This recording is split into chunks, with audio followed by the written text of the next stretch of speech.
Hello friend, आप सभी का स्वागत है आर के क्लासेस यूट्यूब चैनल पर। आज के इस वीडियो में हम C TET level 2 social science paper सितंबर 2016 के सीडीपी के सेक्शन को देखने वाले हैं। इससे पहले हमने 7 वीडियो ऑलरेडी डाली हुई है, जिसमें हमने 2016 से पहले के जो पेपर हैं उनके क्वेश्चन किए हुए हैं। सी टेट के अंदर मैक्सिमम क्वेश्चन रिपीट होते रहते हैं। यदि आप लोग 5-7 साल पहले के भी क्वेश्चन पेपर देख लेते हैं तो आप लोग अच्छा स्कोर सी टेट में कर सकते हैं। क्वेश्चन नंबर फर्स्ट जो है आकलन के बारे में है। आकलन के बारे में निम्नलिखित कथनों में से कौन सा कथन सही है। तो आकलन के बारे में हमें 4 कथन दिए गए हैं। सही कथन हमें यहाँ पर छांटना है। पहला कथन है, आकलन से विद्यार्थियों को यह सहायता मिलनी चाहिए कि वे अपनी शक्तियों और रिक्तियों को देख सके और शिक्षक तदनुसार उन्हें ठीक कर सके। तो ए जो है यहाँ पर सही दिया गया है। बी देखते हैं, आकलन तभी सार्थक होता है जब विद्यार्थियों का तुलनात्मक मूल्यांकन हो। ये गलत है। आकलन में हम बच्चों की एक दूसरे से तुलना नहीं करते हैं, तुलनात्मक मूल्यांकन हम नहीं करते हैं। आगे है, आकलन केवल श्रवण शक्ति का ही नहीं, बोधन और अनुप्रयोग का भी होना चाहिए। ये बात भी बिल्कुल ठीक है कि हमें बच्चे की केवल मेमोरी चेक नहीं करनी है, हमें बच्चे का जो बोध मतलब ज्ञान है उसका और अनुप्रयोग है ये भी देखना है। तो ए और सी यहाँ पर सही है। इसका हो जाएगा ऑप्शन नंबर बी। फोर्थ पढ़ लेते हैं, आकलन तब तक उद्देश्यपूर्ण नहीं हो सकता जब तक उससे भय चिंता का संचार ना हो। अब देखिए, आकलन उद्देश्यपूर्ण नहीं हो सकता मतलब आकलन का उद्देश्य ये थोड़ी ना होता है कि बच्चों के अंदर डर पैदा करना, चिंता पैदा करना। ये यहाँ पर ये भी नेगेटिव है और जो बी है ये भी नेगेटिव है। यहाँ पर ए और सी दो सही हैं, तो इसका सेकंड हो जाएगा। मूल्यांकन प्रक्रिया छात्र की योग्यता को जानने में सहायक है। इस प्रक्रिया द्वारा यह जानकारी मिलती है कि छात्र ने क्या क्या सीखा तथा उसे किन किन विषयों में सुधार करने की आवश्यकता है। क्वेश्चन नंबर सेकंड है, शिक्षा का अधिकार अधिनियम 2009 के अनुसार विशेष आवश्यकता वाले बच्चों को पढ़ना चाहिए। तो जो RTE 2009 है उसके अनुसार जो विशेष आवश्यकता वाले बच्चे हैं उनको कहाँ पढ़ना चाहिए। तो इसका हो जाएगा फर्स्ट, समावेशी शिक्षा व्यवस्था में इस प्रावधान के साथ कि उनकी व्यक्तिगत आवश्यकताओं की पूर्ति की जा सके। मतलब समावेशी शिक्षा के अंदर उनको मतलब और जो बच्चे हैं सामान्य बच्चे उनके साथ उनको पढ़ना चाहिए और ये प्रावधान होना चाहिए कि उनकी जो व्यक्तिगत आवश्यकता है उनको पूरा किया जाएगा। शिक्षा का अधिकार अधिनियम 2009 के अनुसार विशेष तथा सामान्य आवश्यकता वाले छात्रों को समावेशी शिक्षा माध्यम द्वारा पढ़ाया जाना चाहिए। इसके बाद थर्ड देखते हैं। थर्ड है, एक मिनट रुकिए, क्वेश्चन नंबर थर्ड, जिस कक्षा कक्ष में विविध पृष्ठभूमि से विद्यार्थी आते हैं वहाँ एक प्रभावी शिक्षक, मतलब एक ऐसा क्लासरूम है जहाँ पर अलग अलग बैकग्राउंड के बच्चे हैं तो वहाँ पर एक प्रभावी शिक्षक। तो इसका हो जाएगा फोर्थ, समूह में व्यक्तिगत भिन्नता को बताने के लिए उनकी सांस्कृतिक जानकारी पर ध्यान देगा। तो जो एक टीचर है वो व्यक्तिगत विभिन्नता को बताने के लिए क्या करेगा, उनकी सांस्कृतिक जानकारी पर टीचर ध्यान रखेगा। एक कक्षा में विविध भाषिक एवं सांस्कृतिक पृष्ठभूमि के छात्र होते हैं, शिक्षक द्वारा इसे संसाधन के रूप में प्रयोग करना चाहिए। इसके बाद आगे है, निम्नलिखित विकास चरण सिद्धांतों का उनके सही वर्णन से मिलान कीजिए। यहाँ पर सिद्धांत दिए गए हैं, इधर जो है वर्णन दिया गया है। पहला है समीप दूराभिमुख दिशा। समीप दूराभिमुख का मतलब है समीप से दूर की तरफ, मतलब अंदर से बाहर की तरफ विकास को हम लोग बोलते हैं।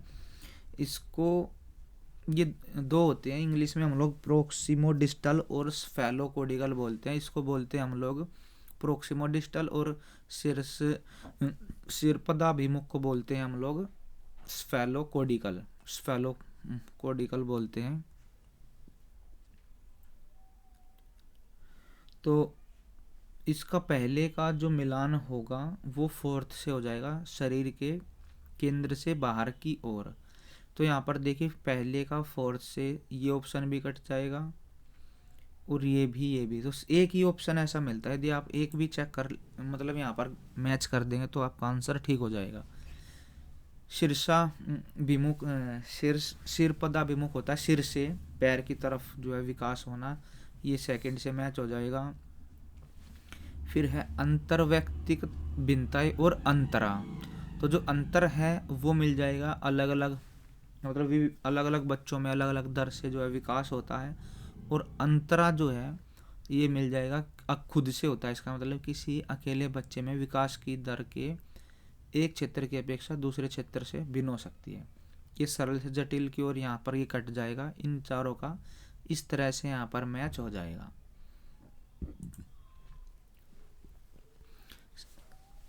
समीपस्थ विकास सिद्धांत के अनुसार विकास का प्रारंभ केंद्र से होता है, उसके पश्चात अन्य अंगों का विकास होता है। सिर पदाभिमुख दिशा सिर से पैर तक के विकास को दर्शाता है। गर्भावस्था से लेकर उसके बाद की अवस्था तक विकास का यह क्रम निरंतर चलता रहता है। अंतर्वैयक्तिक विभिन्नता यह दर्शाता है कि बच्चों में बढ़ने का स्तर समान नहीं होता। अंतर्वैयक्तिक भिन्नता के अनुसार बच्चों में हर अंग का विकास समान गति से नहीं होता। आगे है संज्ञान और संवेग के बारे में। निम्नलिखित कथनों में से कौन सा कथन सही है? तो इसका हो जाएगा थर्ड, संज्ञान और संवेग परस्पर जुड़े हुए हैं और एक दूसरे को प्रभावित करते हैं। संज्ञान तथा संवेग परस्पर एक दूसरे से जुड़े हैं। संज्ञान भावात्मक अनुभूतियों को प्रभावित करता है तथा भावात्मक अनुभूतियाँ संज्ञानात्मक गतिविधियों को प्रभावित करती हैं। तो ये एक दूसरे से क्या है, जुड़े हुए हैं और एक दूसरे को प्रभावित करते हैं। नेक्स्ट क्वेश्चन है, विविध शिक्षार्थियों वाले एक समावेशी कक्षा में सहयोगी अधिगम और समवयस्कों से सीखना। विविध शिक्षार्थी हैं मतलब अलग अलग तरह के बच्चे हैं और एक इंटीग्रेटेड क्लासरूम है, वहाँ पर सहयोगी अधिगम और समवयस्कों से सीखना। तो इसका हो जाएगा फर्स्ट, सक्रिय रूप से प्रोत्साहित किया जाना चाहिए जिससे समवयस्कों की स्वीकार्यता बढ़े। समावेशी कक्षा का अर्थ विशेष तथा सामान्य आवश्यकता वाले छात्रों को एक साथ पढ़ाना है। इसमें सहयोगी अधिगम, समवयस्कों से सीखना आदि पर बल दिया जाता है। एक शिक्षिका अपनी कक्षा में विविधता को संबोधित कर सकती है। एक टीचर है, उसको अपनी क्लास में जो डाइवर्सिटी है उसको संबोधित करना है, तो किस तरह से एक टीचर जो है इसको कर सकती है?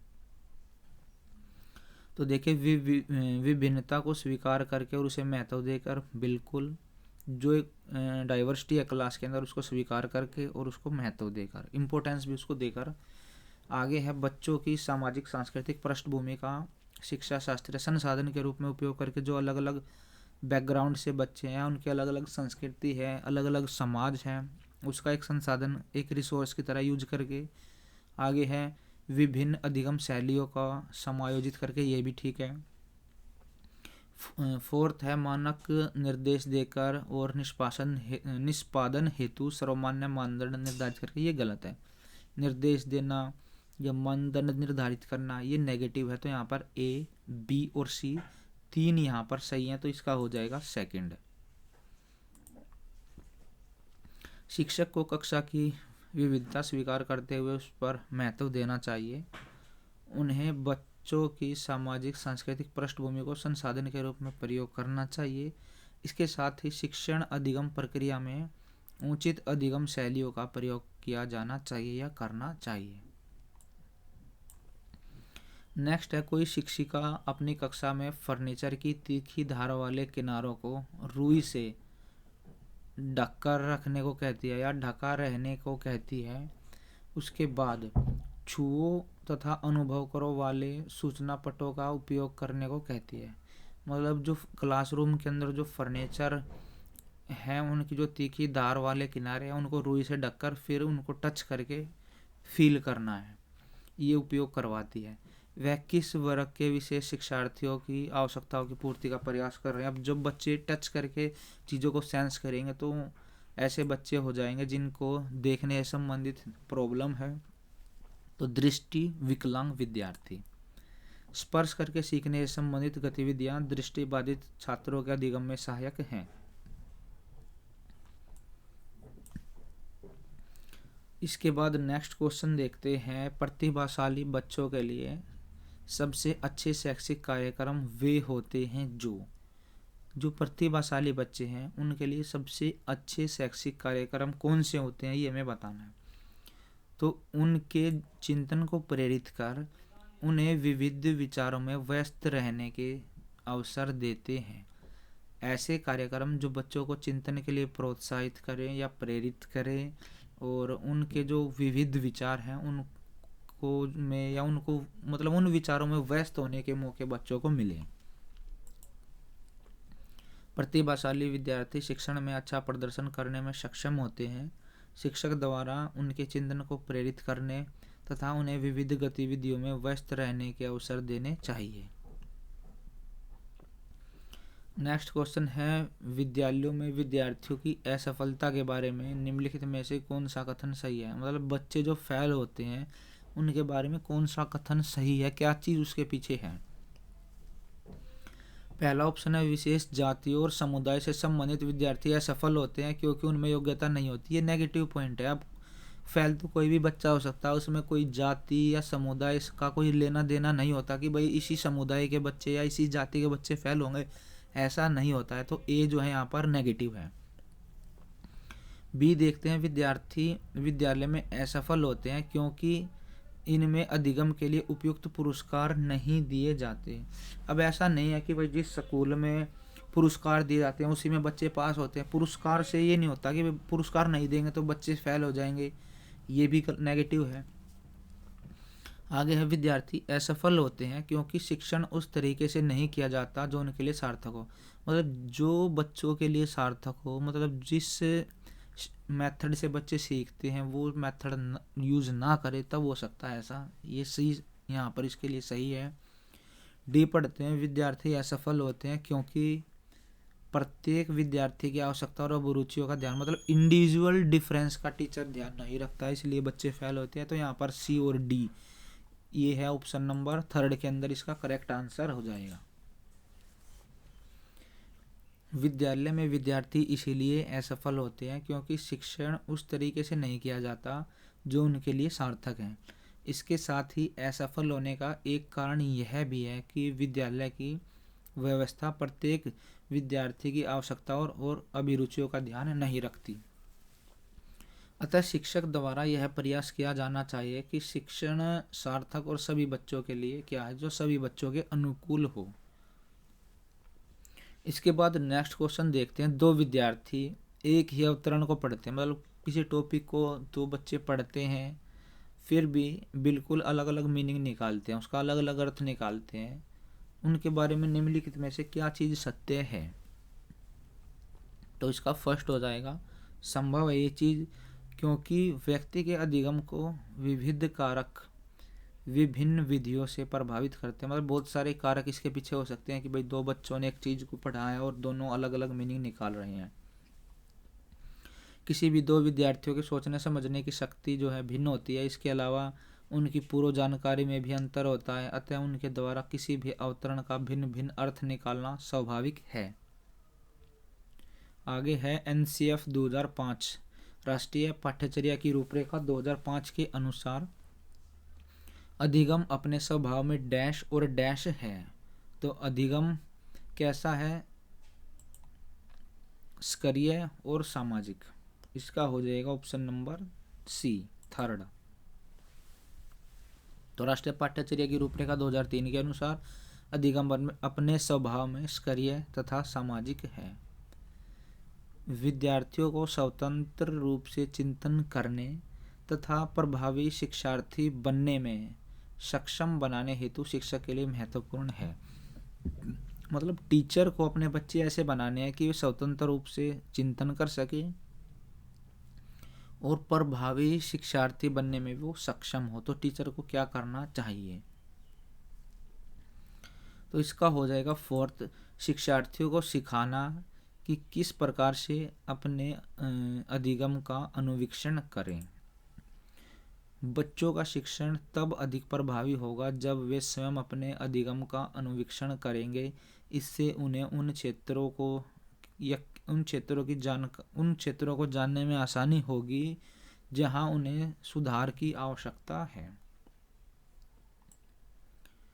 आगे है, यदि कोई शिक्षिका चाहे कि उनके या उसके विद्यार्थी समस्या समाधान कौशल प्राप्त कर लें तो विद्यार्थियों को ऐसे क्रियाकलाप में लगाना चाहिए।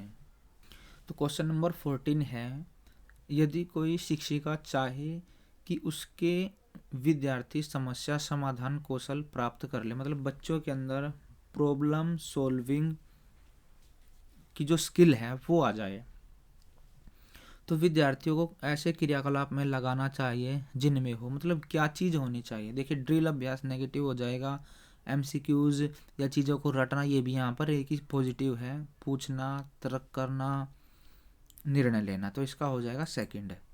समस्या समाधान कौशल विकसित करने के लिए तर्क करना, प्रश्न पूछना तथा निर्णय लेना जैसे क्रियाकलापों में बच्चों को शामिल करना चाहिए। आगे है, कक्षा तक पहुंचने वाली बच्चों की भोली अवधारणाओं को जानना।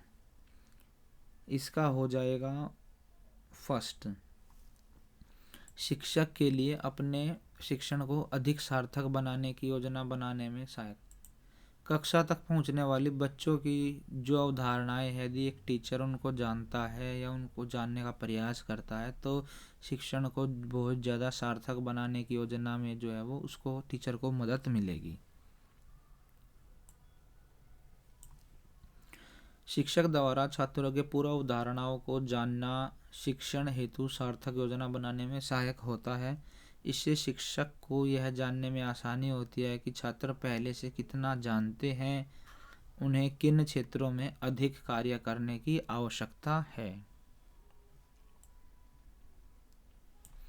नेक्स्ट है, निम्नलिखित में से कौन से तत्व अधिगम को प्रभावित करते हैं।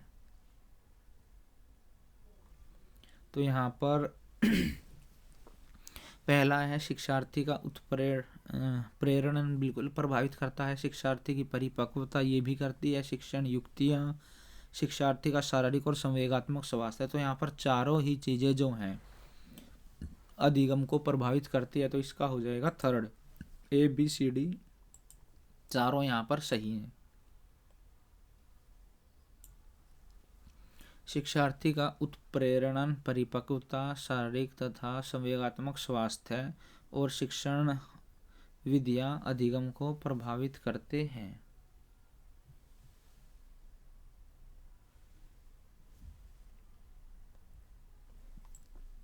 इसके बाद आगे देखते हैं सार्थक अधिगम है, मतलब इनमें से क्या जो है सार्थक अधिगम है। तो इसका हो जाएगा सेकंड, निजी अनुभवों से ज्ञान की संरचनाओं का सक्रिय निर्माण। अधिगम सार्थक तभी होता है जब विद्यार्थी अपने निजी अनुभवों से ज्ञान की संरचनाओं का सक्रिय निर्माण करने लगे। NCF 2005 के अनुसार बच्चे सचेत रूप से ज्ञान का स्वयं निर्माण करते हैं। आगे है, विद्यार्थियों के प्रभावशाली अधिगम के लिए निम्नलिखित में से कौन सा शिक्षक के प्रारंभिक कार्यों में से एक नहीं है। विद्यार्थियों के जो प्रभावशाली जो इफ़ेक्टिव लर्निंग है उसके लिए कौन सा काम जो है वो प्रारंभिक काम टीचर का नहीं है। तो इसका हो जाएगा थर्ड, विद्यार्थियों को उपदेशात्मक विधि से सूचना देना, मतलब टीचर का काम बच्चों को उपदेश देना नहीं होता है, तो ये यहाँ पर क्या है, प्रारंभिक काम टीचर का नहीं है। विद्यार्थियों को उपदेशात्मक विधि से शिक्षा प्रदान करना शिक्षक का प्राथमिक कार्य नहीं है। शिक्षण में इस विधि का प्रयोग न के बराबर किया जाता है। इस विधि में सिर्फ शिक्षक ही सक्रिय रूप से कार्य करता है। ऐसी मेथड हमें यूज करने हैं जिसमें बच्चों की भागीदारी हो। विकास के सिद्धांतों के बारे में निम्नलिखित में से कौन सा कथन गलत है? पहला है, प्रत्येक बच्चा विकास के चरणों से गुजरता है, फिर भी बच्चों में व्यक्तिगत भिन्नताएं होती हैं। तो ये यहाँ पर सही बात है। आगे है, विकास एक परिमाणात्मक प्रक्रिया है जिसका ठीक ठाक मापन हो सकता है। जी नहीं। जब आपने वृद्धि और विकास का टॉपिक पढ़ा होगा तो जो वृद्धि है उसको हम लोग माप सकते हैं, परंतु विकास का मापन हम लोग ठीक ठाक मापन नहीं कर सकते। तो यहाँ पर हमें गलत छांटना था। गलत जो है हमारा यहाँ पर सेकंड है। सेकंड ऑप्शन यहाँ पर गलत दिया गया है। विकास क्रियात्मक तथा गुणात्मक दोनों होता है। यह बच्चे के व्यवहार में आए परिवर्तन को दर्शाता है। अब आप व्यवहार में कुछ चेंज हुआ है तो उसको आप लोग माप नहीं सकते, तो उसका ठीक ठाक मापन नहीं हो सकता।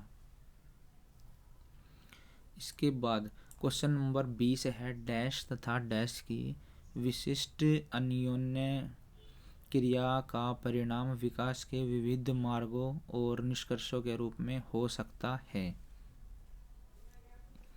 इसका हो जाएगा फोर्थ, वंशानुक्रम पर्यावरण। वंशानुक्रम तथा पर्यावरण की विशिष्ट अन्योन्य क्रिया का परिणाम विकास के विविध मार्गों और निष्कर्षों के रूप में हो सकता है।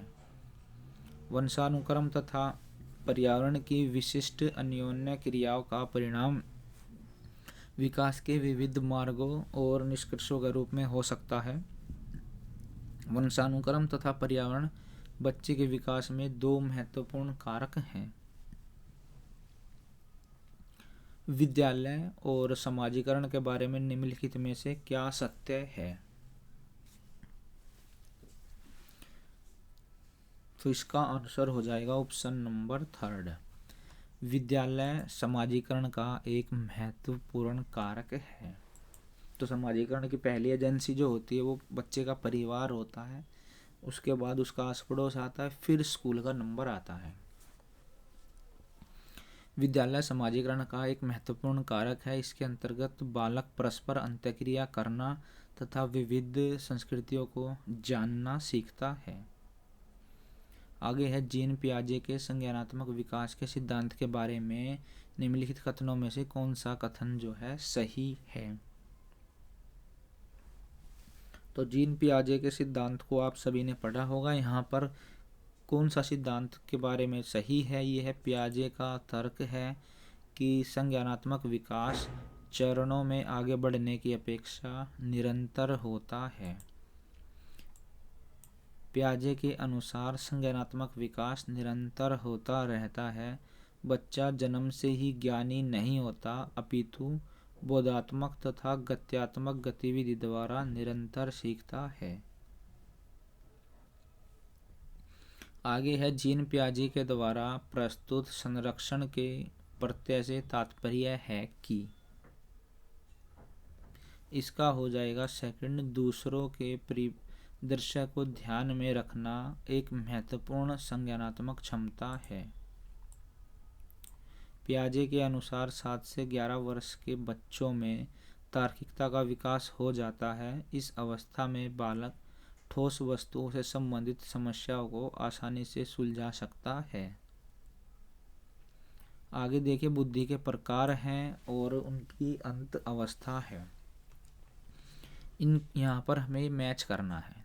संगीतात्मक बुद्धि जिसके अंदर होगी वो क्या काम कर सकता है? यहाँ पर देखिए, ये मिल जाएगा वोयलिन वादक से, ए मिलेगा फोर्थ से। तो यहाँ पर दो ऑप्शन तो हमारे वैसे ही कट जाएंगे, थर्ड और फोर्थ कट जाएगा। अब ए और बी में से देखिए, यहाँ पर ए दोनों में फोर्थ से मिला है, बी सेकंड से, सी और डी ये अलग है। यदि हम सी देखते हैं या डी देख लें, डी स्थानिक है। अब स्थानिक जो होता है वो जो स्थान से संबंधित जिसके अंदर क्षमता होती है वो होता है। अब जो मूर्तिकार है उसके अंदर स्थानिक बुद्धि होती है, उसको पता होता है भाई कहाँ कान बनेगा, कहाँ आँख बनेगी, कहाँ हाथ, मतलब एक एक शरीर के जो पार्ट हैं वो स्थान से रिलेटेड हो जाएगा। और जो अंतर्वैयक्तिक है ये हो जाएगा चिकित्सक के अंदर। ये क्षमता अंतर जो होता है अलग अलग मतलब व्यक्तियों के अंदर जो हम देखते हैं वो होता है, और अंतर होता है खुद के अंदर। तो यहाँ पर ये फर्स्ट, इसका आंसर हो जाएगा ऑप्शन नंबर फर्स्ट।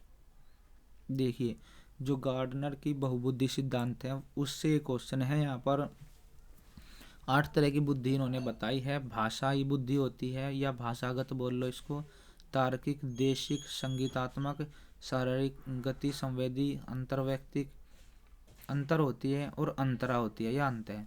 फिर प्रकृतिवादी, उन्होंने इन प्रकृतिवादी है, फिर उन्होंने इन मानदंडों को इन क्षमताओं के आधार पर वर्गीकृत किया है। जो संगीतात्मक है वो वायलिन वादक, भाषिक से मिल जाएगा कवि, अंतर्वैयक्तिक से चिकित्सक, और स्थानिक से मूर्तिकार।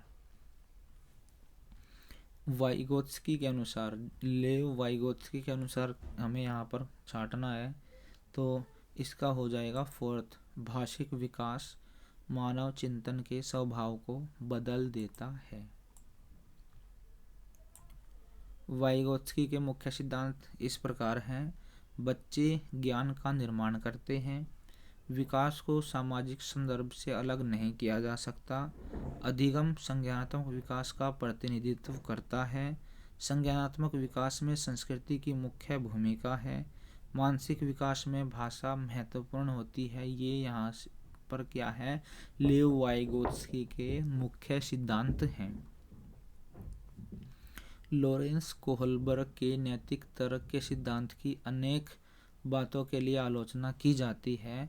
इस आलोचना के संदर्भ में निम्नलिखित में से कौन सा कथन यहाँ पर सही है? तो देखिए इनके ऊपर यह आरोप लगा है कि इन्होंने क्या किया है, अपने सैद्धांतिक रूपरेखा तक पहुँचने के लिए पियाजे के सिद्धांतों को इन्होंने क्या किया है, रिपीट किया है या दोहराया है। अपने सैद्धांतिक रूपरेखा पर पहुंचने के लिए कोहलबर्ग ने पियाजे के सिद्धांतों को दोहराया है। तो कोहलबर्ग ने अपने सैद्धांतिक रूपरेखा पर पहुंचने के लिए पियाजे के सिद्धांतों को दोहराया है। इस कारणवश उनके नैतिक तर्क के सिद्धांत की आलोचना की गई है या की जाती है। निम्नलिखित में से कौन सा अधिगम के आकलन को उजागर करता है? यहाँ पर 4 ऑप्शन है, इनमें से अधिगम के आकलन को कौन सा उजागर करता है? तो इसका हो जाएगा थर्ड, शिक्षक विद्यार्थियों की चिंतन प्रक्रियाओं पर ध्यान देने के अलावा उनकी अवधारणात्मक समझ का भी आकलन करता है। अधिगम के आकलन में शिक्षक विद्यार्थियों की चिंतन प्रक्रियाओं पर ध्यान देने के अलावा उनकी अवधारणात्मक समझ का भी आकलन करता है। आगे है बाल केंद्रित शिक्षा शास्त्र। जो चाइल्ड सेंटर्ड पेडागोजी है या शिक्षा शास्त्र है, इसका क्या अर्थ होता है? तो इसका हो जाएगा बच्चों के अनुभवों और उनकी आवाज़ को प्रमुखता देना। बाल केंद्रित शिक्षा शास्त्र का अर्थ बच्चों के अनुभव तथा विचारों को प्रमुखता देना है। इसके बाद नेक्स्ट क्वेश्चन है, निम्नलिखित में से कौन सा कथन भाषा और विचार के बारे में पियाजे और वाइगोत्स्की के दृष्टिकोण का सही वर्णन करता है?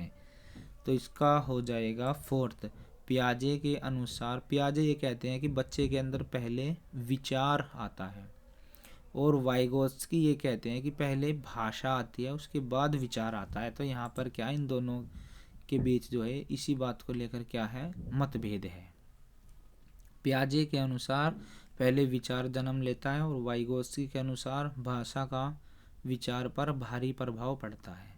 इसके बाद देखिए इस वीडियो का लास्ट क्वेश्चन है, विद्यालय यात्रा पर जाने के लिए पोती को अपने पिता से बहस करते हुए देखकर दादी कहती है। अब इस क्वेश्चन में दिया गया है कि एक लड़की है वो अपने पिता से बहस करती है, और उसकी दादी जो है उसको देख करके कहती है, क्या कहती है, तुम अच्छी लड़की की तरह आज्ञाकारी क्यों नहीं हो? तुम लड़कों की तरह व्यवहार करोगी तो तुमसे कौन शादी करेगा? यह कथन निम्नलिखित में से किसको प्रभावित करता है? तो देखिए, इस क्वेश्चन का आंसर हो जाएगा लड़कियों और लड़कों के स्वभाव में के बारे में रूढ़िबद्ध धारणा। हमारे समाज में लड़कों तथा लड़कियों के स्वभाव के प्रति अलग अलग धारणाएं विद्यमान हैं। लिंग के आधार पर भेदभाव समाज ने विकसित किया है। यह भेदभाव दोनों लिंगों में समान रूप से व्यक्तिगत स्तर पर देखे जा सकते हैं। लिंग रूढ़िबद्धता वर्ग, धर्म, जाति तथा भाषा से प्रभावित होते हैं। तो इस वीडियो के अंदर हमने सीटेट लेवल 2 सोशल साइंस के सितंबर 2016 के पेपर को देखा है। यहाँ पर हमने इसके सीडीपी के सेक्शन के 30 क्वेश्चन करे हैं। ये हमारी 8वीं वीडियो है। इससे पहले हमने ऑलरेडी 7 पार्ट डाले हुए हैं। इस वीडियो के डिस्क्रिप्शन में आपको उन पार्ट्स का लिंक मिल जाएगा। यदि आप उन वीडियोज़ को भी देखना चाहते हैं तो आप लोग उनको देख सकते हैं। और यदि ये वीडियो आपको पसंद आई हो तो इसको लाइक करें, शेयर करें और कमेंट बॉक्स के अंदर अपने कमेंट ज़रूर डालिएगा।